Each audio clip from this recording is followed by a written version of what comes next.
Okay. I have to be honest, there's a part of me that's a little bit um, grumpy and fed up um, as I turn up here tonight to sit and do this practice before I um, take the dogs for a wee and go to sleep. And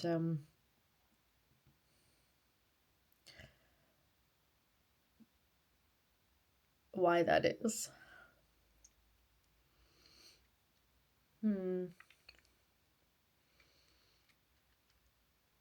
It's just that it's been like a bit of a exhausting day in terms of what I called spiritual sit-ups. The spiritual sit-ups are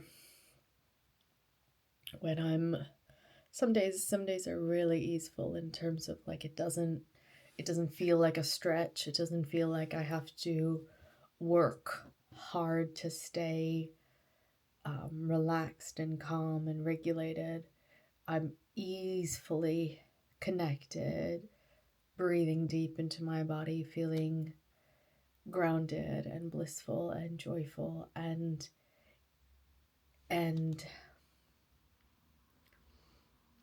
at other times, for whatever reason, in this case it was environmental factors for me. Environmental factors meaning the people around me, because energetically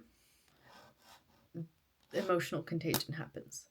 Emotional contagion is the term for when how we pick up on each other's vibes, you know? That's emotional contagion, right? Like it's the so when there's someone in my space who's quite disgruntled and upset, and normally I have huge immunity, like it doesn't matter, people around me can come and go, do what they will, I don't waver. I am normally very steadfast,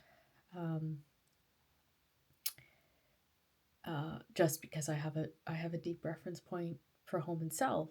So it's there's a level of training and practice and mastery to sit and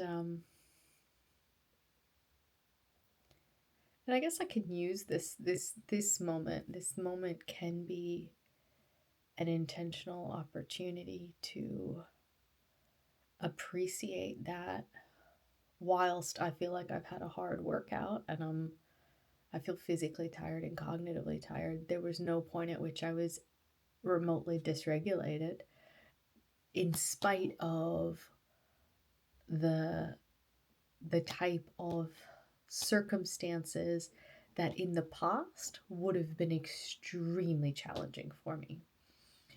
And I'll paint a picture for you. I'll walk you back down memory lane with me, how I once was, how I used to be. Because I can recall once upon a time, my codependency was so loud that or untreated, let's use that word. There was an absence of awareness, absence of recovery in me. I didn't know another way. So if there was someone around me that was in a lot of fear and agitation and anger, I would absorb that and I would feel that discomfort physically. I didn't have embodied boundaries in that way. And so I would take that on board. And in the energetic practices, that there's certain things that I let in, and there's certain things that's like, no, I choose to say that doesn't belong in this space. So it's like a bit like a fly screen. if you will, as a metaphor. You know, a fly screen, you can, the smaller particles that can come in, um, the denser ones can wait at the door until I check them. And yeah, so there was a piece of information that triggered my cohabitation companions, which in my case currently is my husband, who's, we don't always live together, but currently, yes, we are living in the same space, and um, activated a lot of fear in him. And that, what I noticed is like, I just, my response to that was like, my faith just got stronger. It was like, I choose not to be impacted by this. And it was a conscious, mindful choice, because that is what we can look at all the information presented and just see it as data. This is a fact, this is a fact, this is happening, this one. But anytime there's a feeling about it, any emotional experience, we are layering on some kind of meaning. We can't have an emotional experience without some kind of meaning. Um, back in the days when I had YSC, or Success Code, the Mindset Gym, there used to be this equation that we would teach: data plus meaning equals feeling, right? So the feeling would happen because we would have an experience and we would layer some kind of meaning onto it, and then there'd be some feeling about it, like this feels good, this means that I'm loved, rather than just, when I say neutral for me is bliss. That's our birthright, right? Like that is the truth of who we are at our core. That's neutrality. Like genuine neutrality is bliss. So when we're neutral, we're blissful. We're neutral. We're at home in self. And I just realized my AirPods are still in. Let me take these out. So, yeah. What was I saying before? Got distracted by this. So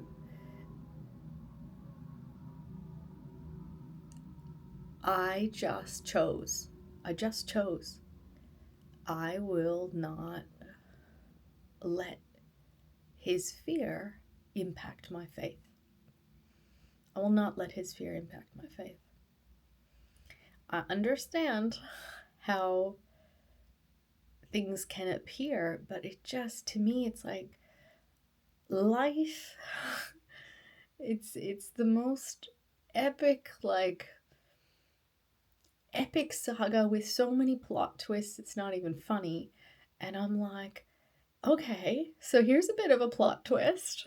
Like, there's a plot twist going on right now. And to put it into context, so you can understand, like, my husband's a very resilient man in terms of, he also doesn't get triggered into fear very often. And what ignited it, was one of our investments, which has a significant amount of our capital in it. The majority of our wealth, I would say, actually, like, he had, like, he invested quite significantly into a certain place, and I won't give details because it's his business. And that isn't turning out the way he thought it was going to, on the time frame that he thought it was going to turn out. So that is activating fear, right? If I don't have it, what happens if we lose all of this money? And for me, I'm like, so we lose all of the money, we'll make more, it's okay. And he's like, well, that's easy for you to say. Like, you're, and he got pretty attacky in terms of like princess and disconnected from money. And look, I will acknowledge I have grown up privileged in a lot of ways, financially speaking, relative to um, a lot of other people, and that is because my mom, who who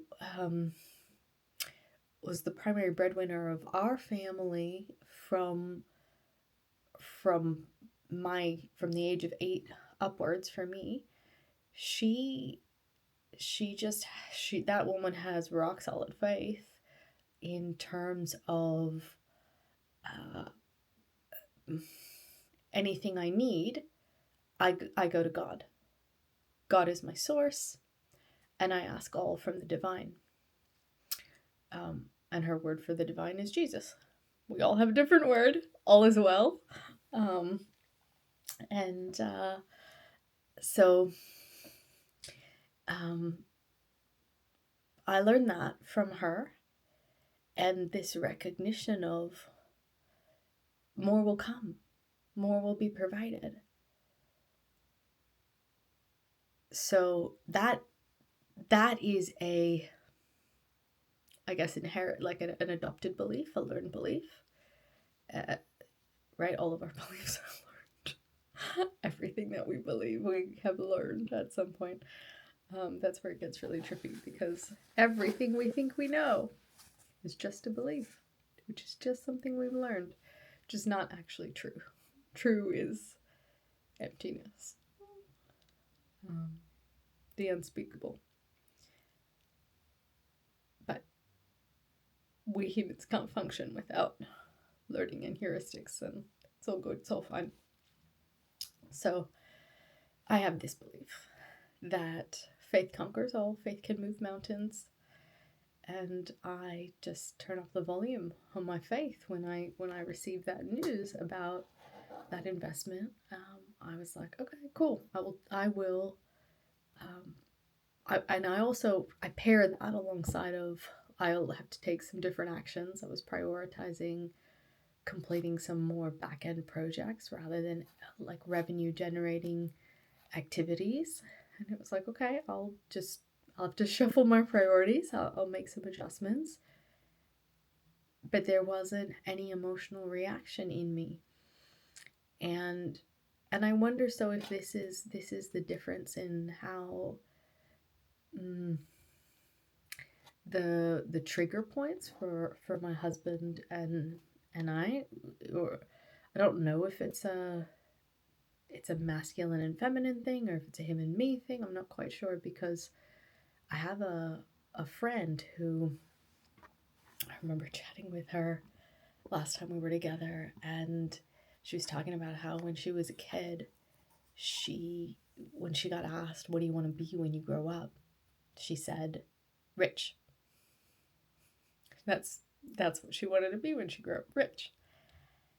And she's always been a very successful, like, she's been a very savvy business person her whole life.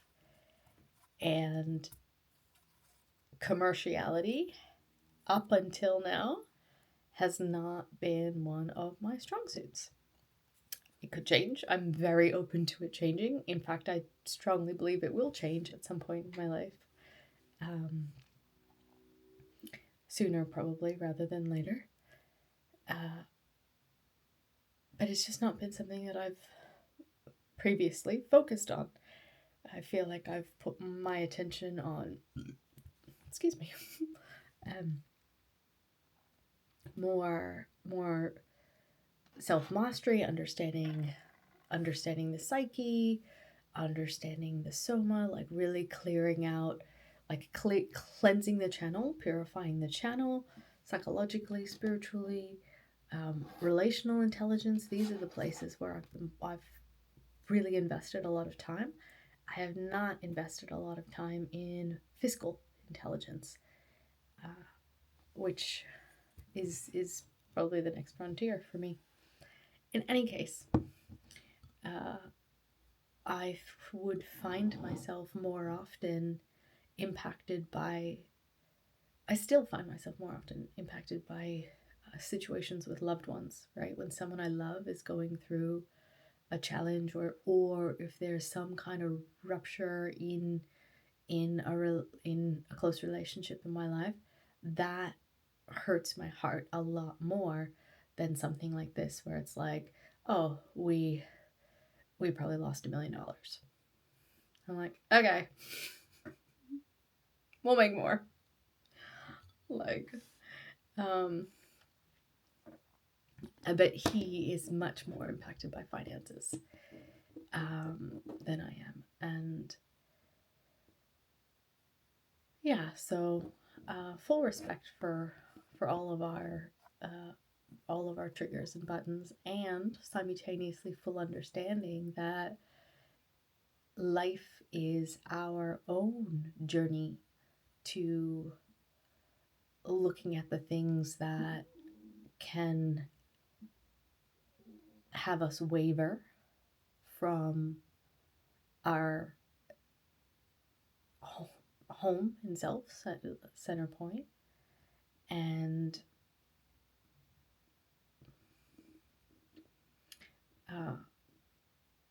exploring, inquiring, and really discovering like the truest nature of who we are. So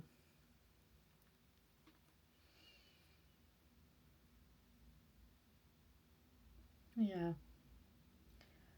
I've had a very mixed experience today, because there's deep love and compassion for my hubby in his struggle and his trigger, and simultaneously, because he often gets not he often gets, but when he does go into trigger, it does tend to be more of a angry energy, rather than like a weepy energy. I think when I go into trigger, it's more of a weepy energy. When he goes in, it's more of an aggressive, angry energy. There's still a part of me that's like, I'll just keep a little bit of distance and wants to pull away. And I notice these subtle places of like wanting to pull away or avoid, and I see them like I see all relationships as training for, how our spiritual quest of being the purest expression of love. And I know that if I am conditional with my husband in terms of like, I want you to feel in a certain way, I don't want you to feel in another way, rather than just giving him his space, because I've just given him his space to like, you can be, take as long as you need to process this, right? Like he'll work through it eventually and come back home to self eventually. And I'm, just giving him his space. I've been in my office all day.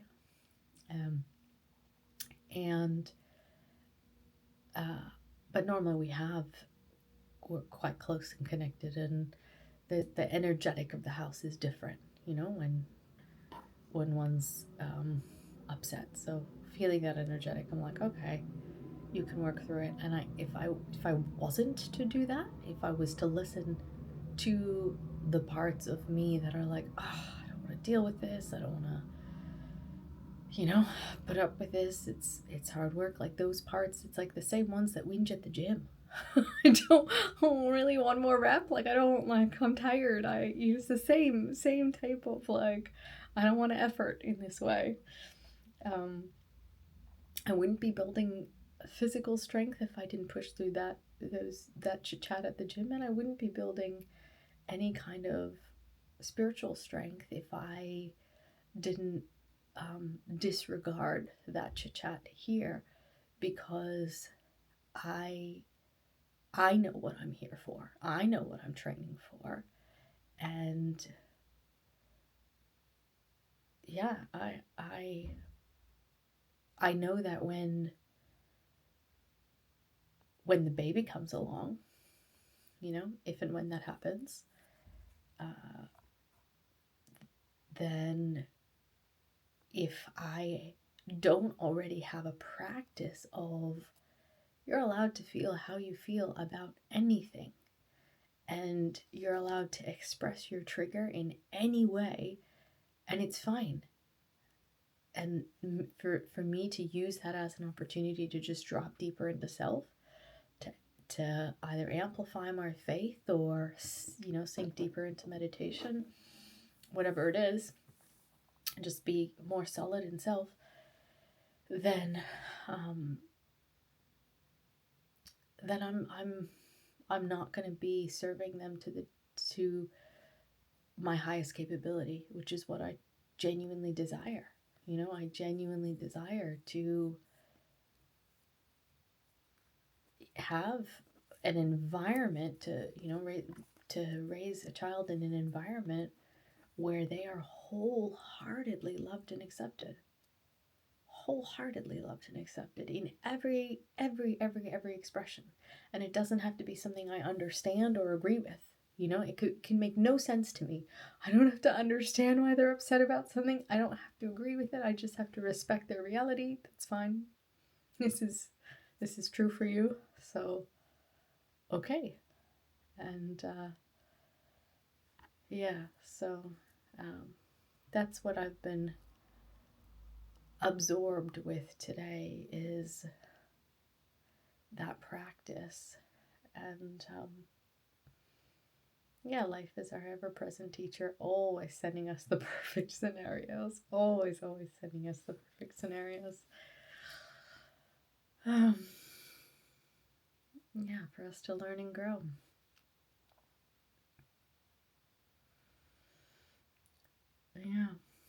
Let me see if I feel anything else that is. I guess I kind of also want to share, like, I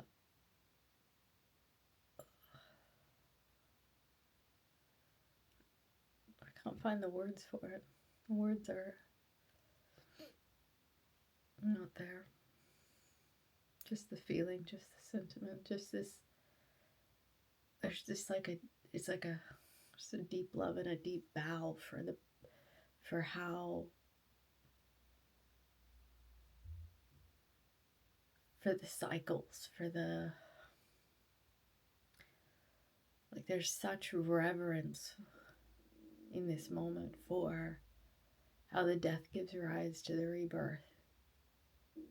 There's just this recognition of, like,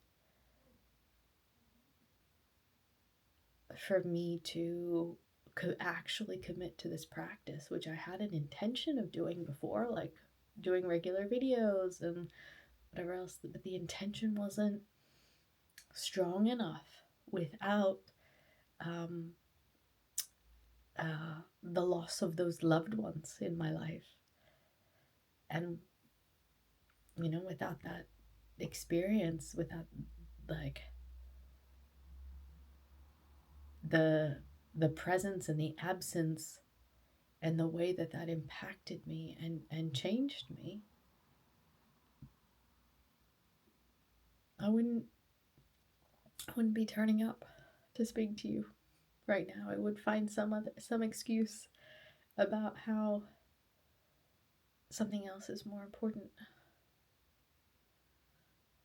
Or, like, I don't know. I that's the best I can do to articulate that right now. But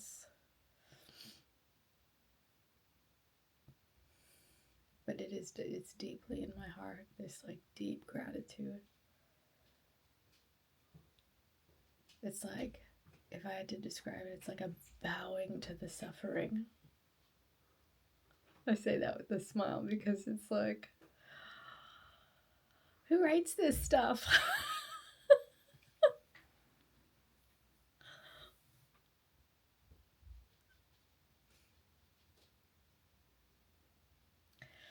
Yeah. Okay. Wow, 24 minutes. I think that might be my longest one yet.